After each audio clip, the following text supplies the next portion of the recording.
नमस्कार दोस्तों, मैं धीरेन्द्र अग्रवाल आप सभी का स्वागत करता हूं आपके अपने चैनल देव ब्रिज क्लासेस में। दोस्तों, यदि आप भी बीपीएससी या यूपीएससी की तैयारी करना चाहते हैं तो यह वीडियो ज़रूर देखें, या आप किसी भी एग्ज़ाम की तैयारी करना चाहते हैं तो ये वीडियो को अंत तक देखें, क्योंकि ये वीडियो सबसे ज़्यादा नॉलेजेबल वीडियो होने वाला है। दोस्तों, आज तक का यूट्यूब का सबसे मस्त वीडियो होने वाला है। दोस्तों, यदि आप इस प्रकार हमारे वीडियो को डेली देखते हैं तो मैं आपको यकीन दिलाता हूँ कि आप बहुत जल्द ही एक ऑफिसर बन करके उभरेंगे दोस्तों, और समाज का भला करेंगे दोस्तों। तो दोस्तों, इस वीडियो को अंत तक देखें, और अभी तक हमारे चैनल को सब्सक्राइब नहीं किया है तो जाकर के सब्सक्राइब कर लीजिए और बेल आइकन को दबाना ना भूलें दोस्तों। तो चलिए बिना समय गवाए हुए हम अपने वीडियो को चालू करते हैं दोस्तों, आज हम लोग पढ़ने वाले हैं बिहार के बारे में। ठीक है, बिहार एक समान परिचय। बिहार क्या है दोस्तों, इसका नाम क्या, कैसे पढ़ा? तो बिहार एक समान परिचय। चलिए दोस्तों, तो बिहार के नामकरण की बात करते हैं तो बिहार जो है कि आज से नहीं बल्कि बहुत पहले से प्रसिद्ध है, जब बुद्ध भगवान जन्म लिए थे दोस्तों। और बुद्ध भगवान को बिहार के गया, जो निरंजना नदी के तट पर बसी हुई है, वहाँ लगातार 6 वर्ष तपस्या करने के बाद ज्ञान की प्राप्ति हुई थी, और उस दिन से वह जगह का नाम हो गया बोध गया दोस्तों। ठीक है, और लोग विदेशों से भी उसी जगह को मतलब देखने के लिए आते हैं दोस्तों। तो नामकरण की बात करते हैं तो बिहार का नामकरण जो है कि पवित्र बौद्ध स्थलों के दर्शन यात्रा को बिहार कहा जाता था दोस्तों। क्या कहा जाता था? पवित्र बौद्ध स्थलों के दर्शन यात्रा को बिहार कहा जाता था दोस्तों।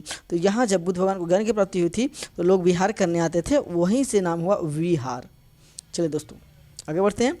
और विहार का उल्लेख जो है सर्वप्रथम मिनहाज उज सिराज, ठीक है दोस्तों, बिहार का उल्लेख जो है कि सबसे पहले मिनहाज उस सिराज द्वारा 1203 से 4 में लिखी गई पुस्तक तबकात ए नासरी में मिलता है दोस्तों। तो सबसे पहले किस पुस्तक में? तबकात ए नासरी, जो मिनहाज उस सिराज ने लिखा था। कब लिखा था? तो 1203 से 4 ईस्वी में दोस्तों।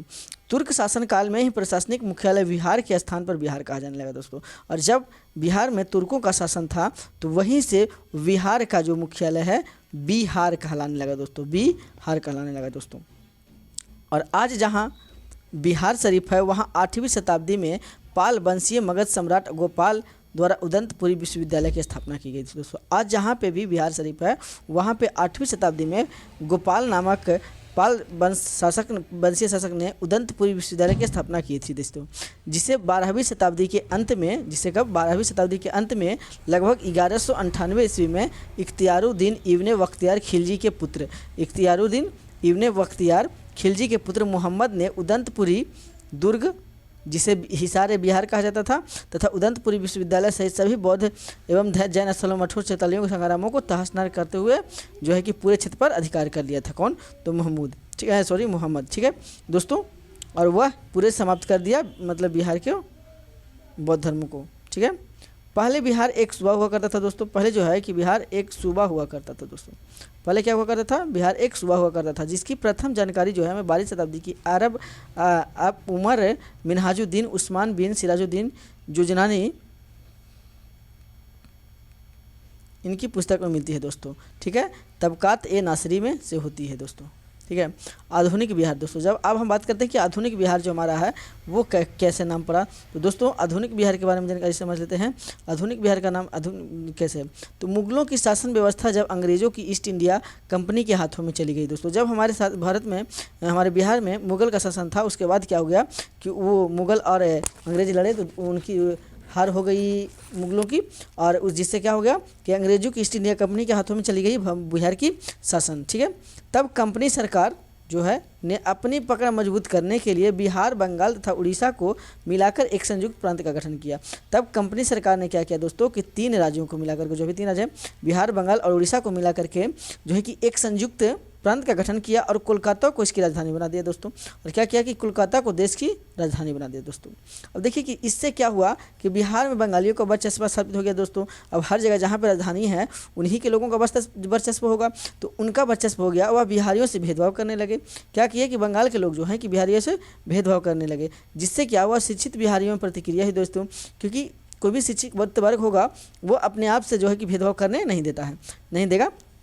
तो शिक्षित बिहारियों में क्या हुई, प्रतिक्रिया हुई और बिहारियों का है कि भावना बढ़ने लगी दोस्तों। और कहा गया कि बिहार जो है बिहारियों का है, और यह भावना जो है कि बिहार को बंगाल से अलग करने संबंधी आंदोलन शुरू हो गए। और फिर क्या किया गया कि बिहार को बंगाल से अलग करने के लिए आंदोलन शुरू हो गया दोस्तों। और उसके बाद वर्तमान उस समय जो वायसराय था, वर्तमान वायसराय लॉर्ड कर्जन था दोस्तों, उसने 19 जुलाई 1905 को बंगाल विभाजन की घोषणा कर दिया दोस्तों। 19 जुलाई 1905 को बंगाल विभाजन की घोषणा कर दिया दोस्तों। इसका जमकर विरोध हुआ तथा वंग भंग आंदोलन चलाए गए दोस्तों, कि वंग भंग मतलब जो है कि बंगाल का विभाजन को भंग किया जाए। और 1911 में बंगाल को मिला लिया गया दोस्तों। क्या किया कि 1905 में इसको अलग किया गया और आंदोलन चला, तो फिर 1911 में क्या किया गया, बिहार और बंगाल को एक कर दिया गया दोस्तों।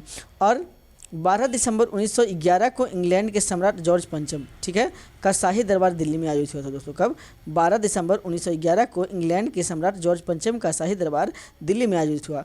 इस शाही दरबार में बिहार, उड़ीसा सहित, जो मतलब उड़ीसा के साथ था, अभी तो उड़ीसा अलग हो चुकी है, प्रांत बनाने की घोषणा की गई दोस्तों। और इस जो है कि यहाँ पे दिल्ली दरबार में क्या हुआ कि बिहार को उड़ीसा सहित एक अलग प्रांत बनाने की घोषणा कर दी गई दोस्तों। और 22 मार्च 1912 को बिहार उड़ीसा सहित प्रांत गठित करने की विधिवत घोषणा किया गया। और 22 मार्च 1912 को क्या किया गया, बिहार को उड़ीसा सहित प्रांत गठित करने की विधिवत घोषणा किया गया दोस्तों। इसीलिए क्या करते हैं, बिहार को 22 मार्च को बिहार दिवस के रूप में मनाया जाता है दोस्तों। बिहार दिवस कब मनाते हैं, तो 22 मार्च। क्यों, क्योंकि 22 मार्च को ही विधिवत घोषणा किया गया था कि बिहार अलग हो जाएगा। जब बिहार अलग हुआ तो बिहार सरकार के सचिवालय ने 1 अप्रैल 1912 से कार्य करना शुरू कर दिया दोस्तों। जब बिहार हुआ तो बिहार सरकार के सचिवालय ने कब से शुरू कर दिया, तो 1 अप्रैल 1912 से काम करना शुरू कर दिया।